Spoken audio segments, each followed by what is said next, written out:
Dracula by Bram Stoker. Read by Mike Bennett. Episode 9. Chapter 9. Letter, Mina Harker to Lucy Westenra, Budapest, 24th of August. My dearest Lucy, I know you'll be anxious to hear all that has happened since we parted at the railway station at Whitby. Well, my dear, I got to Hull all right, and caught the boat to Hamburg, and then the train on here. I feel that I can hardly recall anything of the journey, except that I knew I was coming to Jonathan, and that as I should have to do some nursing, I had better get all the sleep I could. I found my dear one, oh, so thin and pale and weak-looking. All the resolution has gone out of his dear eyes, and that quiet dignity which I told you was in his face has vanished. He is only a wreck of himself, and he does not remember anything that has happened to him for a long time past. At least he wants me to believe so, and I shall never ask.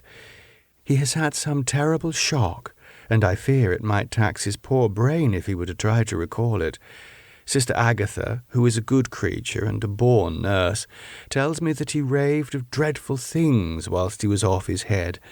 I wanted her to tell me what they were, but she would only cross herself and say she would never tell, that the ravings of the sick were the secrets of God, and if a nurse, through her vocation, should hear them, she should respect her trust. She is a sweet, good soul, and the next day, when she saw I was troubled, she opened up the subject again, and after saying that she could never mention what my poor dear raved about, added, I can tell you this much, my dear, that it was not about anything which he has done wrong himself, and you, as his wife-to-be, have no cause to be concerned. He has not forgotten you, or what he owes to you. His fear was of great and terrible things which no mortal can treat of. I do believe the dear soul thought I might be jealous lest my poor dear should have fallen in love with any other girl. The idea of my being jealous about Jonathan. And yet, my dear, let me whisper, I felt a thrill of joy through me when I knew that no other woman was a cause of trouble. I am now sitting by his bedside where I can see his face while he sleeps. He is waking. When he woke, he asked me for his coat, as he wanted to get something from the pocket. I asked Sister Agatha, and she brought all his things. I saw that amongst them was his notebook, and was going to ask him to let me look at it, for I knew then that I might find some clue to his trouble. But I suppose he must have seen my wish in my eyes, for he sent me over to the window, saying he wanted to be quite alone for a moment. Then he called me back, and when I came, he had his hand over the notebook, and he said to me very solemnly, Wilhelmina. I knew then that he was in deadly earnest, for he has never called me by that name since he asked me to marry him. You know, dear, my ideas of the trust between husband and wife. There should be no secret, no concealment. I have had a great shock, and when I try to think of what it is, I feel my head spin round, and I do not know if it was all real or the dreaming of a madman. You know I have had brain fever, and that is to be mad. The secret is here, and I do not want to know it. I want to take up my life here with our marriage. For, my dear, we had decided to be married as soon as the formalities are complete. Are you willing, Wilhelmina, to share my ignorance? Here is the book. Take it and keep it. Read it if you will, but never let me know, unless, indeed, some solemn duty should come upon me to go back to the bitter hours, asleep or awake, sane or mad, recorded here. He fell back, exhausted, and I put the book under his pillow and kissed him. I have asked Sister Agatha to beg the Superior to let our wedding be this afternoon, and am waiting her reply. She has come and told me that the chaplain of the English Mission Church has been sent for. We are to be married in an hour, or as soon as Jonathan wakes. Lucy, the time has come and gone. I feel very solemn, but very, very happy. Jonathan woke a little after the hour, and all was ready, and he sat up in bed, propped with pillows. He answered his "I will" firmly and strongly. I could hardly speak. My heart was so full that even those words seemed to choke me. The dear sisters were so kind. Please God, I shall never, never forget them, nor the grave and sweet responsibilities I have taken upon me. I must tell you of my wedding present. When the chaplain and the sisters had left me alone with my husband, oh, Lucy, it's the first time I have written the words, my husband, left me alone with my husband, I took the book from under his pillow and wrapped it up in white paper and tied it with a little bit of pale ribbon which was round my neck and sealed it over the knot with sealing wax, and for my seal I used my wedding ring. Then I kissed it and showed it to my husband and told him that I would keep it so, and then it would be an outward and visible sign for us all our lives that we trusted each other, that I would never open it unless it were for his own dear sake or for the sake of some stern duty. Then he took my hand in his. Oh, Lucy, it was the first time he took his wife's hand, and said that it was the dearest thing in all the wide world, and that he would go through all the past again to win it, if need be. The poor dear meant to have said a part of the past, but he cannot think of time yet, and I shall not wonder if, at first, he mixes up not only the month, but the year. Well, my dear, what could I say? I could only tell him that I was the happiest woman in all the wide world, and that I had nothing to give him except myself, my life, and my trust, and that with these went my love and duty for all the days of my life. And, my dear, when he kissed me and drew me to him with his poor weak hands, it was like a very solemn pledge between us. Lucy, dear, do you know why I tell you all this? It is not only because it is all sweet to me, but because you have been and are very dear to me. It was my privilege to be your friend and guide when you came from the schoolroom to prepare for the world of life. I want you to see now, and with the eyes of a very happy wife, whither duty has led me, so that in your own married life you too may be all happy as I am.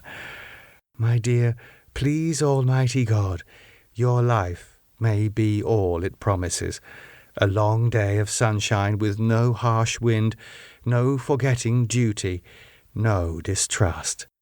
I must not wish you no pain, for that can never be, but I do hope you will be always as happy as I am now. Goodbye, my dear. I shall post this at once, and perhaps write you very soon again. I must stop, for Jonathan is waking. I must attend to my husband. Your ever-loving Mina Harker. Letter, Lucy Westenra to Mina Harker, Whitby, 30th August. My dearest Mina, oceans of love and millions of kisses, and may you soon be in your own home with your husband. I wish you could be coming home soon enough to stay with us here. The strong air would restore Jonathan, as it has quite restored me. I have an appetite like a cormorant, am full of life, and sleep well.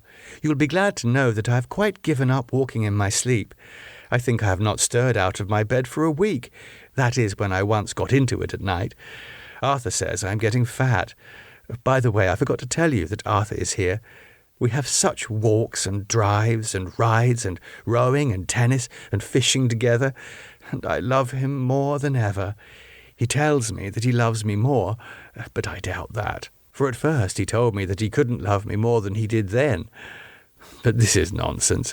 There he is, calling to me. So no more, just at present, from your loving Lucy. P.S. Mother sends her love. She seems better, poor dear. P.P.S. We are to be married on 28th September. Dr. Seward's Diary. 20th August. The case of Renfield grows even more interesting. He is now so far quieted that there are spells of cessation from his passion. For the first week after his attack, he was perpetually violent. Then, one night, just as the moon rose, he grew quiet and kept murmuring to himself, "Now I can wait. Now I can wait." The attendant came to tell me, so I ran down at once to have a look at him. He was still in the strait waistcoat and in the padded room, but the suffused look had gone from his face, and his eyes had something of their old pleading, I might almost say cringing, softness. I was satisfied with his present condition, and directed him to be relieved. The attendants hesitated, but finally carried out my wishes without protest. It was a strange thing that the patient had humour enough to see their distrust, for coming close to me he said in a whisper, all the while looking furtively at them, "They think I could hurt you. Fancy me hurting you, the fools." It was soothing, somehow, to the feelings, to find myself dissociated, even in the mind of this poor madman, from the others. But, all the same, I do not follow his thought. Am I to take it that I have anything in common with him, so that we are, as it were, to stand together? Or has he to gain from me some good, so stupendous that my well-being is needful to him? I must find out later on. Tonight he will not speak. Even the offer of a kitten, or even a full-grown cat, will not tempt him. He will only say, "I don't take any stock in cats. I have more to think of now, and I can wait. I can wait." After a while, I left him. The attendant tells me he was quiet until just before dawn, and that then he began to get uneasy, and at length violent, until at last he fell into a paroxysm which exhausted him so that he swooned into a sort of coma. 3 nights has the same thing happened. Violent all day, then quiet from moonrise to sunrise. I wish I could get some clue to the cause. It would almost seem as if there was some influence which came and went. Happy thought. We shall tonight play sane wits against mad ones. He escaped before without our help. Tonight he shall escape with it. We shall give him a chance, and have the men ready to follow him in case they are required. 23rd August. The unexpected always happens. How well Disraeli knew life. Our bird, when he found the cage open, would not fly, so all our subtle arrangements were for naught. At any rate, we have proved one thing, that the spells of quietness last a reasonable time. We shall in future be able to ease his bonds for a few hours each day. I have given orders to the night attendant merely to shut him in the padded room, when once he is quiet, until an hour before sunrise. The poor soul's body will enjoy the relief, even if his mind cannot appreciate it. Hark! The unexpected again! I am called! The patient has once more escaped! Later. Another night adventure. Renfield artfully waited until the attendant was entering the room to inspect. Then he dashed out past him and flew down the passage. I sent word for the attendants to follow. Again he went into the grounds of the deserted house, and we found him in the same place, pressed against the old chapel door. When he saw me, he became furious, and had not the attendant seized him in time, he would have tried to kill me. As we were holding him, a strange thing happened. He suddenly redoubled his efforts, and then, as suddenly, grew calm. I looked round instinctively, but could see nothing. Then I caught the patient's eye and followed it, but could trace nothing as it looked into the moonlit sky, except a big bat, which was flapping its silent and ghostly way to the west. Bats usually wheel and flit about, but this one seemed to go straight on, as if it knew where it was bound for, or had some intention of its own. The patient grew calmer every instant, and presently said, "You needn't tie me. I shall go quietly." Without trouble, we came back to the house. I feel there is something ominous in his calm, and shall not forget this night. Lucy Westenra's Diary. Hillingham, 24th of August. I must imitate Mina and keep writing things down. Then we can have long talks when we do meet. I wonder when it will be. I wish she were with me again, for I feel so unhappy. Last night I seemed to be dreaming again, just as I was at Whitby. Perhaps it is the change of air, or getting home again. It is all dark and horrid to me, for I can remember nothing, but I am full of vague fear, and I feel so weak and worn out. When Arthur came to lunch, he looked quite grieved when he saw me, and I hadn't the spirit to try to be cheerful. I wonder if I could sleep in Mother's room tonight. I shall make an excuse and try. 25th August. Another bad night. Mother did not seem to take my proposal. She seems not too well herself, and doubtless she fears to worry me. I tried to keep awake, and succeeded for a while, but when the clock struck 12, it waked me from a doze, so I must have been falling asleep. There was a sort of scratching or flapping at the window, but I did not mind it, and as I remember no more, I suppose I must then have fallen asleep. More bad dreams. I wish I could remember them. This morning I am horribly weak. My face is ghastly pale, and my throat pains me. It must be something wrong with my lungs, for I don't seem ever to get air enough. I shall try to cheer up when Arthur comes, or else I know he will be miserable to see me so. Letter, Arthur Holmwood to Dr. Seward, Albemarle Hotel, 31st August.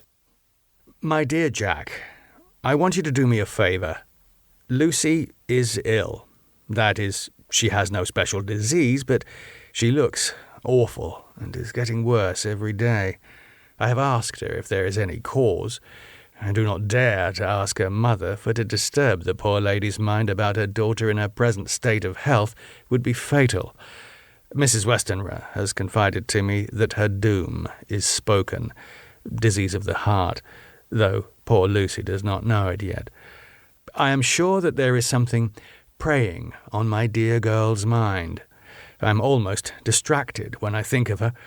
To look at her gives me a pang. I told her I should ask you to see her, and though she demurred at first, I know why, old fellow, she finally consented.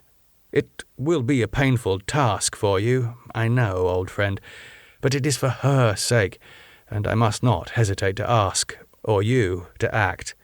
You are to come to lunch at Hillingham tomorrow, 2 o'clock, so as not to arouse any suspicion in Mrs. Westenra, and after lunch Lucy will take an opportunity of being alone with you.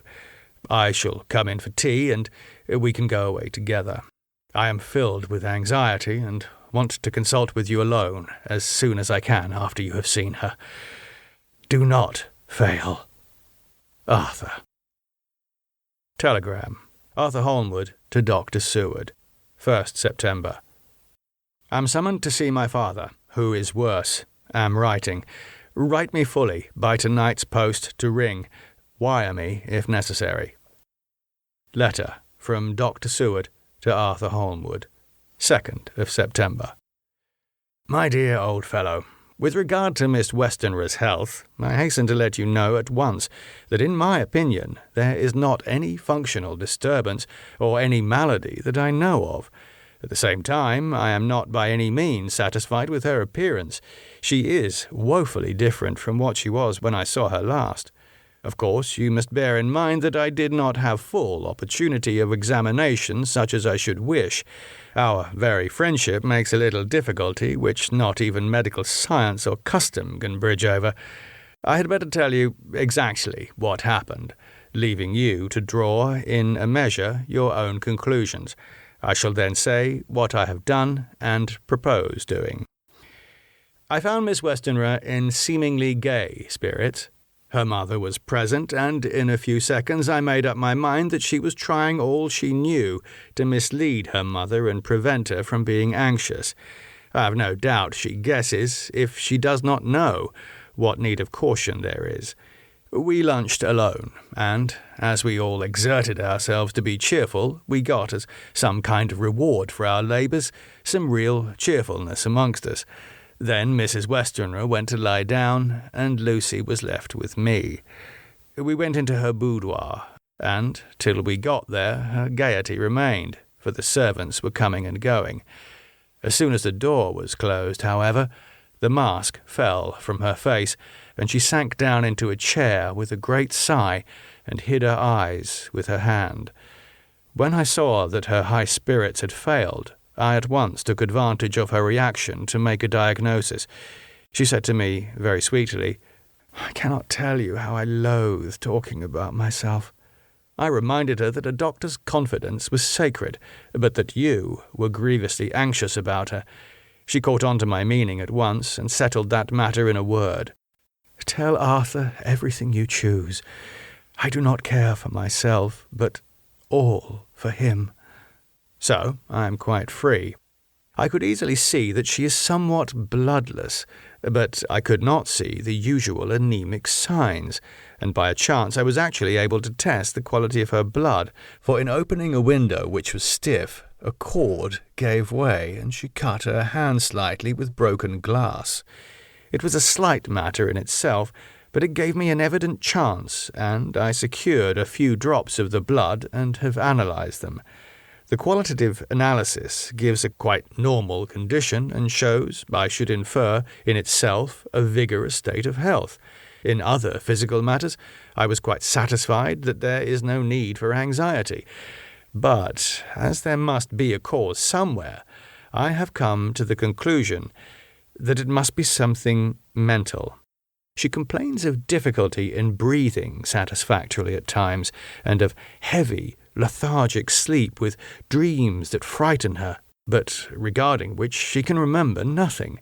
She says that as a child she used to walk in her sleep, and that when in Whitby the habit came back, and that once she walked out in the night and went to East Cliff, where Miss Murray found her. But she assures me that of late the habit has not returned. I am in doubt, and so have done the best thing I know of. I have written to my old friend and master, Professor Van Helsing of Amsterdam, who knows as much about obscure diseases as anyone in the world. I have asked him to come over, and as you told me that all things were to be at your charge, I have mentioned to him who you are and your relations to Miss Westenra. This, my dear fellow, is in obedience to your wishes, for I am only too proud and happy to do anything I can for her. Van Helsing would, I know, do anything for me for a personal reason, so, no matter on what ground he comes, we must accept his wishes. He is a seemingly arbitrary man, but this is because he knows what he is talking about better than anyone else. He is a philosopher and a metaphysician, and one of the most advanced scientists of his day, and he has, I believe, an absolutely open mind. This, with an iron nerve, a temper of the iceberg, an indomitable resolution, self-command, and toleration exalted from virtues to blessings, and the kindliest and truest heart that beats, these form his equipment for the noble work he is doing for mankind. Work both in theory and practice, for his views are as wide as his all-embracing sympathy. I tell you these facts that you may know why I have such confidence in him. I have asked him to come at once. I shall see Miss Westenra tomorrow again. She is to meet me at the stores, so that I may not alarm her mother by too early a repetition of my call. Yours always, John Seward. Letter. Abraham Van Helsing, M.D., D.Ph., D.Lit., etc., etc., to Dr. Seward, 2nd of September. My good friend, when I have received your letter, I am already coming to you. By good fortune, I can leave just at once, without wrong to any of those who have trusted me. Were fortune other, then it were bad for those who have trusted, for I come to my friend when he call me to aid those he holds dear. Tell your friend that when that time you suck from my wound so swiftly the poison of the gangrene from that knife that our other friend, too nervous, let slip, you did more for him when he wants my aids and you call for them than all his great fortune could do. but it is pleasure added to do for him your friend. It is to you that I come. Have, then, rooms for me at the Great Eastern Hotel, so that I may be near to hand, and please it so, arrange that we may see the young lady not too late on tomorrow, for it is likely that I may have to return here that night. But if need be, I shall come again in 3 days, and stay longer if it must. Till then, goodbye, my friend John. Van Helsing. Letter, Dr. John Seward to Honourable Arthur Holmwood, 3rd of September. My dear Art, Van Helsing has come and gone. He came on with me to Hillingham and found that, by Lucy's discretion, her mother was lunching out, so that we were alone with her. Van Helsing made a very careful examination of the patient. He is to report to me, and I shall advise you, for of course I was not present all the time. He is, I fear, much concerned, but says he must think. When I told him of our friendship and how you trust to me in the matter, he said, "You must tell him all you think. Tell him what I think, if you can guess it, if you will. Nay, I am not jesting. This is no jest, but life and death, perhaps more." I asked him what he meant by that, for he was very serious. This was when we had come back to town, and he was having a cup of tea before starting on his return to Amsterdam. He would not give me any further clue. You must not be angry with me, Art, because his very reticence means that all his brains are working for her good. He will speak plainly enough when the time comes, be sure. So I told him I would simply write an account of our visit, just as if I were doing a descriptive special article for the Daily Telegraph. He seemed not to notice, but remarked that the smuts in London were not quite as bad as they used to be when he was a student here. I am to get his report tomorrow, if he can possibly make it. In any case, I am to have a letter. Well, as to the visit, Lucy was more cheerful than on the day I first saw her, and certainly looked better. She had lost something of the ghastly look that so upset you, and her breathing was normal. She was very sweet to the Professor, as she always is, and tried to make him feel at ease, though I could see that the poor girl was making a hard struggle for it. I believe Van Helsing saw it too, for I saw the quick look under his bushy brows that I knew of old. Then he began to chat of all things except ourselves and diseases, and with such an infinite geniality that I could see poor Lucy's pretence of animation merge into reality. Then, without any seeming change, he brought the conversation gently round to his visit, and suavely said, "My dear young miss, I have the so great pleasure, because you are so much beloved. That is much, my dear. Never were there that which I do not see. They told me you were down in the spirit, and that you were of a ghastly pale. To them I say, poof!" And he snapped his fingers at me and went on. "But you and I shall show them how wrong they are.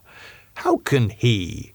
And he pointed at me with the same look and gesture as that with which he once pointed me out to his class on, or rather after, a particular occasion which he never fails to remind me of. "Know anything of young ladies. He has his madmen to play with, and to bring them back to happiness and to those that love them. It is much to do, and but there are rewards in that we can bestow such happiness. But the young ladies, he has no wife nor daughter, and the young do not tell themselves to the young, but to the old, like me, who have known so many sorrows and the causes of them. So, my dear, we will send him away to smoke the cigarette in the garden, whilst you and I have a little talk all to ourselves." I took the hint and strolled out, and presently the Professor came to the window and called me in.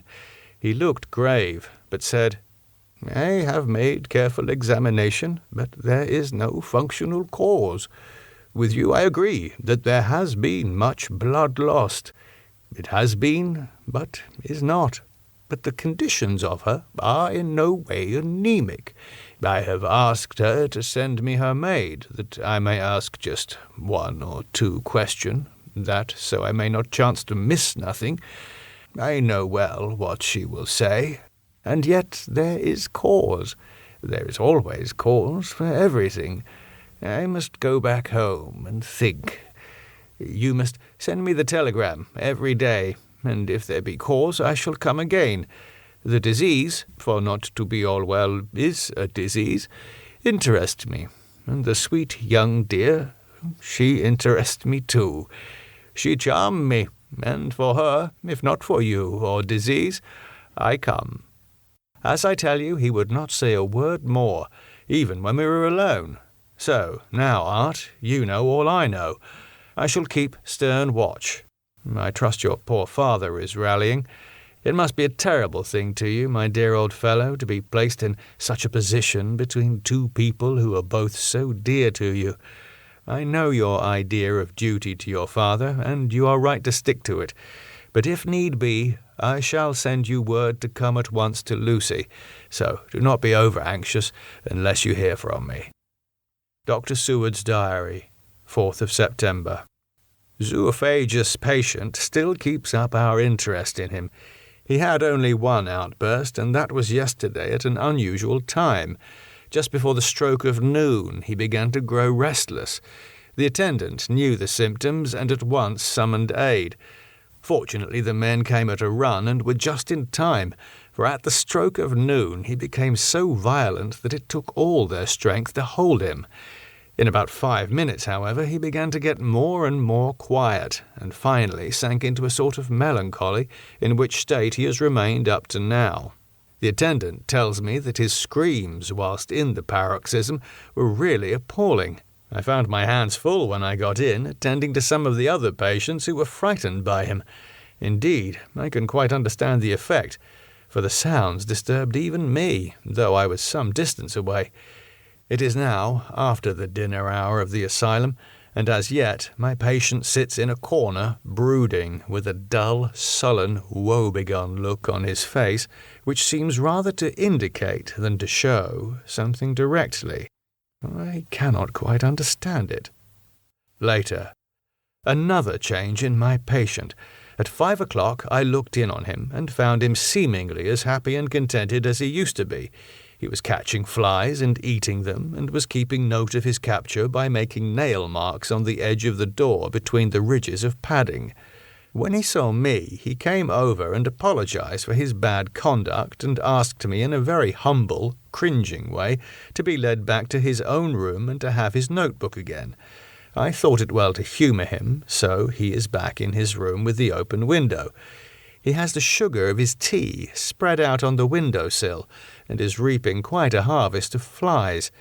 He is not now eating them, but putting them into a box, as of old, and is already examining the corners of his room to find a spider.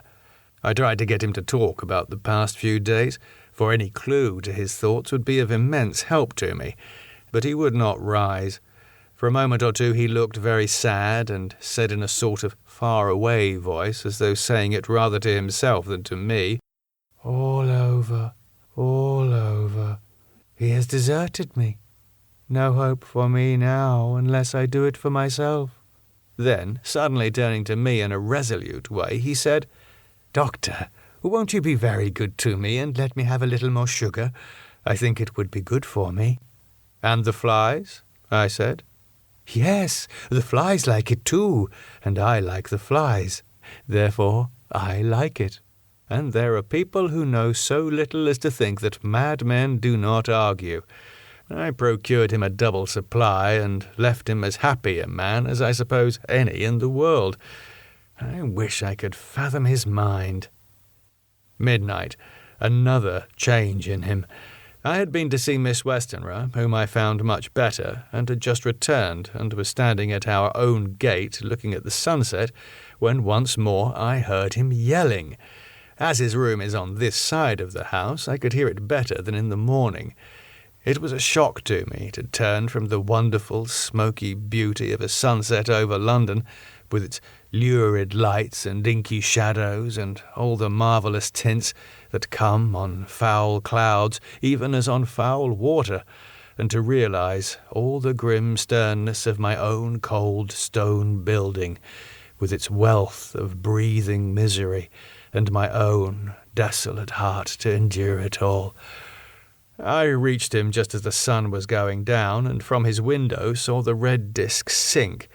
As it sank, he became less and less frenzied, and just as it dipped, he slid from the hands that held him, an inert mass, on the floor. It is wonderful, however, what recuperative power lunatics have, for within a few minutes he stood up quite calmly and looked around him. I signalled to the attendants not to hold him, for I was anxious to see what he would do. He went straight over to the window and brushed out the crumbs of sugar. Then he took his fly-box and emptied it outside and threw away the box. Then he shut the window and, crossing over, sat down on his bed. All this surprised me, so I asked him, "You not going to keep flies any more?" "No," said he. "I'm sick of all that rubbish." He certainly is a wonderfully interesting study. I wish I could get some glimpse of his mind or of the cause of his sudden passion. Stop. There may be a clue after all. If we can find why today his paroxysms came on at high noon and at sunset, can it be that there is a malign influence of the sun at periods which affects certain natures, as at times the moon does others? We shall see. Telegram. Seward, London, to Van Helsing, Amsterdam. 4th September. Patient still better today. Telegram. Seward, London, to Van Helsing, Amsterdam. 5th September. Patient greatly improved. Good appetite, sleeps naturally, good spirits, colour coming back. Telegram. Seward, London, to Van Helsing, Amsterdam. 6th September. Terrible change for the worse. Come at once. Do not lose an hour. I hold over telegram to Holmwood till have seen you. The music on the podcast is by Andrew Rothman. For more information, go to arothman.com.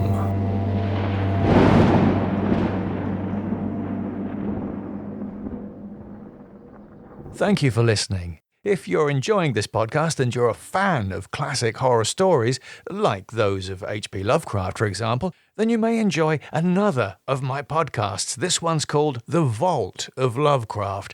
It contains my unabridged readings of The Shadow over Innsmouth, Herbert West Reanimator, The Thing on the Doorstep, and many, many more.